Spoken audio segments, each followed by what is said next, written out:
नमस्कार, आप देख रहे हैं एनबी न्यूज 24x7 नीलम बोध के साथ। यूं ही कोई किसी के सम्मान में नहीं आता, यूं ही कोई किसी के पक्ष में नहीं आता, यूं ही कोई किसी की चर्चा नहीं करता, यूं ही कोई किसी की तारीफें नहीं करता, यूं ही कोई किसी का सम्मान करके उसके सामने नतमस्तक नहीं होता और यूं ही बेवजह कोई किसी के लिए इतनी बड़ी बातें नहीं कहता। जी हाँ साथियों, मैं बात करूँ पिछले 2 दिनों से लगातार जिस तरह से मेन स्ट्रीम मीडिया से लेकर अगर मैं बहुजन मीडिया तक की बात करूँ तो बसपा सुप्रीमो बहन कुमारी मायावती और अखिलेश यादव चर्चाओं में बने हुए हैं। और चर्चा में बनने का कारण खास है क्योंकि जिस तरह से 2 दिन पहले भारतीय जनता पार्टी के नेता राजेश चौधरी ने बहन कुमारी मायावती को लेकर विवादित बयान दिया और उन्होंने बसपा सुप्रीमो को टारगेट करते हुए ये कह दिया कि वो उत्तर प्रदेश की सबसे भ्रष्ट नेता है। और इतना ही नहीं साथियों, वो यहाँ तक कह गए कि ये कभी भी मुख्यमंत्री नहीं बन पाती अगर बीजेपी इसको मुख्यमंत्री नहीं बनाती। तो साथियों, आप इन लोगों की मानसिकता से समझ सकते हैं कि आखिर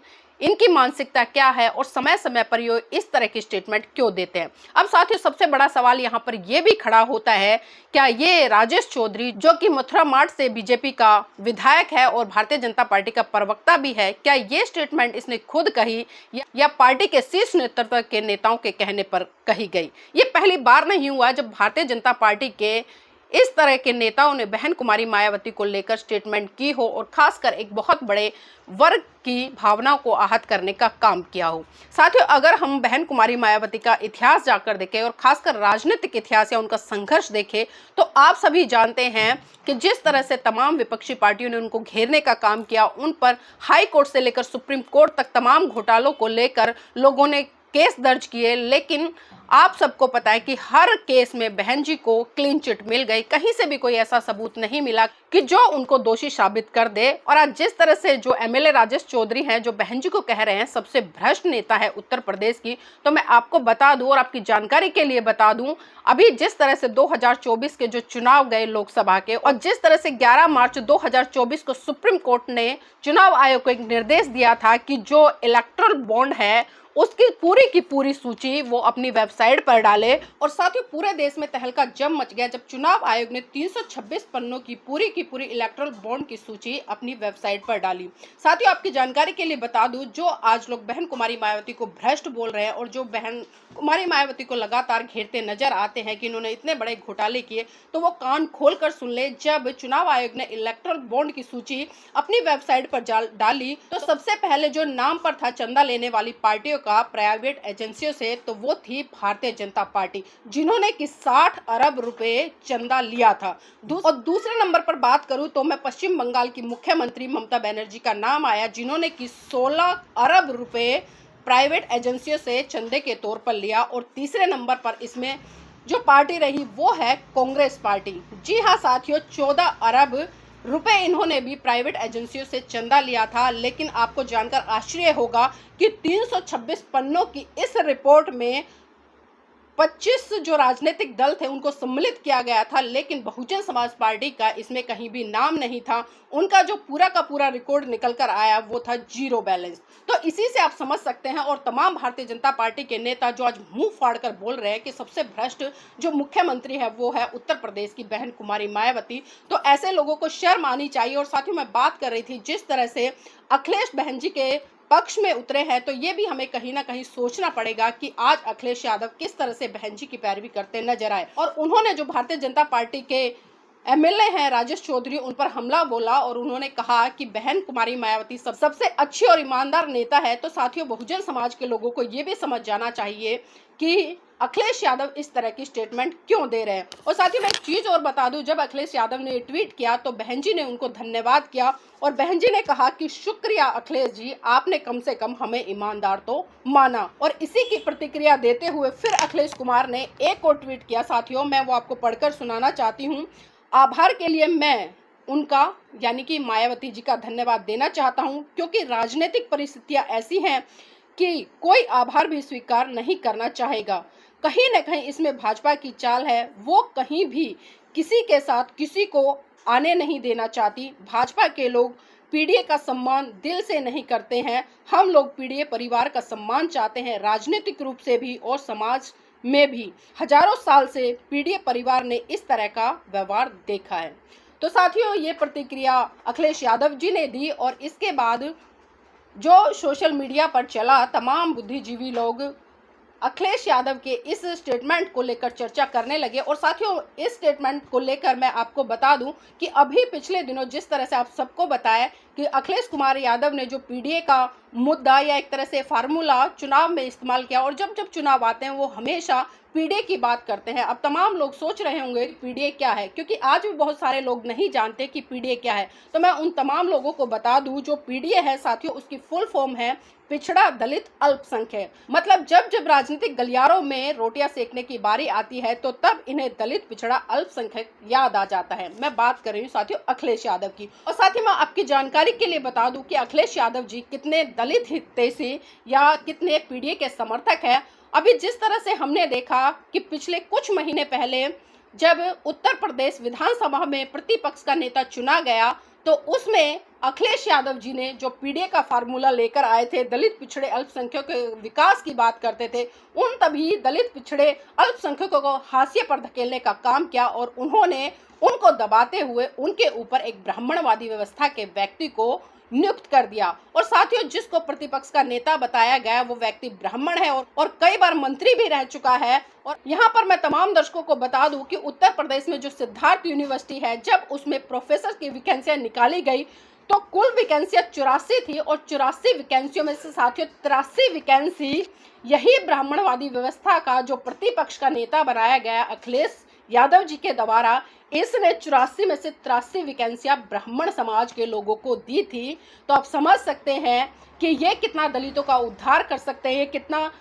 पिछड़े अल्पसंख्यक के लोगों का विकास करते हैं। और जो आज अखिलेश यादव जी ने जो बहन जी को लेकर स्टेटमेंट दिए या उनके समर्थन में उतरे हैं, तो सूत्रों के हवाले से पता चला है कि अखिलेश यादव ने जो ये स्टेटमेंट दिए या बहन जी के पक्ष में जो उतरे हैं, इसके पूरे के पूरे सूत्रधार इस नाटक के लक्ष्मण यादव जी हैं। जी हाँ, लक्ष्मण यादव जी को तमाम लोग जानते होंगे और लक्ष्मण यादव अच्छी तरह से जानते हैं कि किस तरह से दलित पिछड़ा अल्पसंख्यक का कार्ड खेला जाता है। और लक्ष्मण यादव आजकल सपा पार्टी के प्रवक्ता बने हुए हैं और अखिलेश यादव के बहुत ही नजदीक है। और साथ ही आप सबने देखा है कि जिस तरह से लक्ष्मण यादव को लगातार एक पर्टिकुलर विशेष वर्ग के लोगों ने बड़े बड़े मंच दिए, पैसा खर्च दिया, आने जाने की व्यवस्था की, 5 स्टार होटल की व्यवस्था की, लेकिन जब मौका आया उस समाज का प्रतिनिधित्व करने का या उसको सत्ता में पहुंचाने का, तब लक्ष्मण यादव उस समाज के समर्थन में ना जाकर बल्कि जो अखिलेश यादव है उसके समर्थन में उतरे। और वो जगह जगह पर जहां पर कि जो यादव समाज के लोग चुनाव लड़ रहे थे, वो ये कहते नजर आए कि भाई ये यादव समाज का व्यक्ति है और आपको संविधान बचाना है तो आप यादव समाज के व्यक्ति को वोट कीजिए और सपा को वोट करें। तो इस बात तो स्पष्ट हो जाती है कि जो डॉक्टर लक्ष्मण यादव हैं वो अम्बेडकरवादी तो बिल्कुल भी नहीं है। हाँ, अगर मैं ये कहूंगी कि वो जातिवादी है तो इसमें कोई अतिशयोक्ति नहीं होगी। और उसका जीता जागता उदाहरण उन्होंने दे भी दिया है कि जिस तरह से वो यादव के नाम पर वोट मांगते फिर रहे थे। और साथियों, मैं ऐसा इसलिए कह रही हूँ क्योंकि अभी वर्तमान में भी कुछ ऐसी घटनाएं घटी हैं जिसको लेकर डॉक्टर लक्ष्मण यादव की तरफ से कोई भी प्रतिक्रिया नहीं आई है। अगर मैं बात करूं साथियों, अभी पिछले दिनों जिस तरह से अयोध्या में दलित समाज की बेटी के साथ में जो बलात्कार हुआ, और उस बलात्कार को करने वाले कोई और नहीं बल्कि सपा पार्टी से जुड़े हुए नेता भी उसमें सम्मिलित थे, लेकिन डॉक्टर लक्ष्मण यादव ने उस पर एक भी बयान नहीं दिया और ना ही किसी तरह की वीडियो बनाई। अगर मैं दूसरी खबर पर चर्चा करूं तो साथियों, बिहार के मुजफ्फरपुर में जिस तरह से दलित समाज की बेटी के साथ में 14 साल की बच्ची के साथ में बलात्कार हुआ, उसकी हत्या कर दी गई, उसके प्राइवेट पार्ट को काट दिया गया और जिस तरह से चाकू से बार बार लगातार एक नहीं कम से कम 50-60 बार वार किया गया, तो उस पर भी डॉक्टर लक्ष्मण यादव ने कोई बयान नहीं दिया, क्योंकि कारण ये था घटना को अंजाम देने वाला कोई और नहीं बल्कि डॉक्टर लक्ष्मण की जाति से आने वाला संजय यादव। और उसके बाद में अभी उत्तर प्रदेश में जिस तरह से आगरा में जो प्रकरण हुआ, दलित समाज की बेटी के साथ में बलात्कार किया गया, उसको जिंदा दफनाने का प्रयास किया गया, लेकिन इस खबर पर भी डॉक्टर लक्ष्मण यादव ने अपशब्द भी नहीं बोला। उसके बाद में हमने देखा कि दलित समाज की 2 बेटियों के साथ में बुलंदशहर में जो घटना हुई वो भी साथियों किसी से छुपी नहीं है। और फिर उसके बाद में फिरोजाबाद में दलित समाज की बेटी के साथ में बलात्कार हुआ, उस पर भी डॉक्टर लक्ष्मण यादव एक शब्द तक बोलते नजर नहीं आए। साथियों, इसी चीज से समझ सकते हैं कि कहीं ना कहीं इस बहुजन समाज में ऐसे ऐसे लोग हैं जो समय समय पर समाज को बरगलाने का काम करते हैं, कि भावनाओं से खेलने का काम करते हैं, लेकिन ये समाज के लोगों की भी नैतिक ड्यूटी बनती है कि समय रहते हुए ऐसे लोगों को समझे और ऐसे लोगों का खुले तौर पर बहिष्कार करें। साथियों, मैं आपको बता दूं कि इसी कड़ी में कल चंद्रशेखर आजाद जी कानपुर पहुंचे थे, तो जब पत्रकारों ने चंद्रशेखर से बहन कुमारी मायावती के प्रकरण पर चर्चा की, तो चंद्रशेखर ने भारतीय जनता पार्टी के राजेश चौधरी पर हमला बोलते हुए साफ साफ ये कहा कि ऐसे विधायक को जूते मारने चाहिए, क्योंकि ये विधायक पागल है और ऐसे विधायक किसी भी तरह से विधायक बनने लायक नहीं है। अगर आज के बाद किसी ने बहन कुमारी मायावती पर टिप्पणी की इस तरह की, तो अंजाम बहुत बुरा होगा। तो साथियों,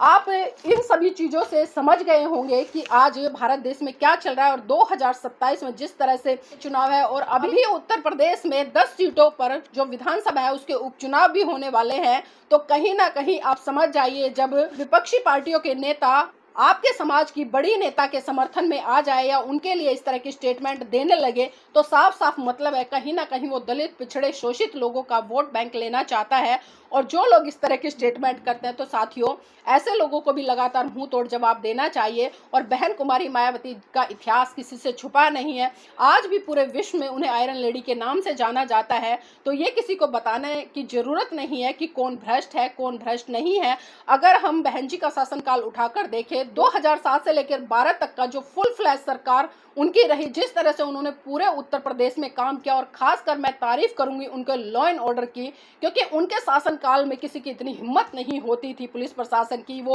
किसी पर अत्याचार शोषण कर सके। लेकिन हम देख रहे हैं कि जब से उत्तर प्रदेश में चाहे अखिलेश कुमार यादव की सरकार रही हो या योगी आदित्यनाथ की वर्तमान में सरकार है, आए दिन जिस तरह से बहन बेटियों के साथ में अत्याचार शोषण हो रहा है, तरह से पत्रकारों का दिन दहाड़े एनकाउंटर कर दिया जाता है, ये किसी से छुपा नहीं है। तो साथियों, मैं चाहूंगी कि आप इस वीडियो को लाइक करें, शेयर करें और कमेंट करके बताएं कि आपको ये वीडियो कैसा लगा। और अब तक जिस भी साथी ने हमारे एनबी न्यूज चैनल और तमाम चैनलों को सब्सक्राइब नहीं किया है, तो वो इस चैनल को और तमाम चैनलों को सब्सक्राइब कर लें।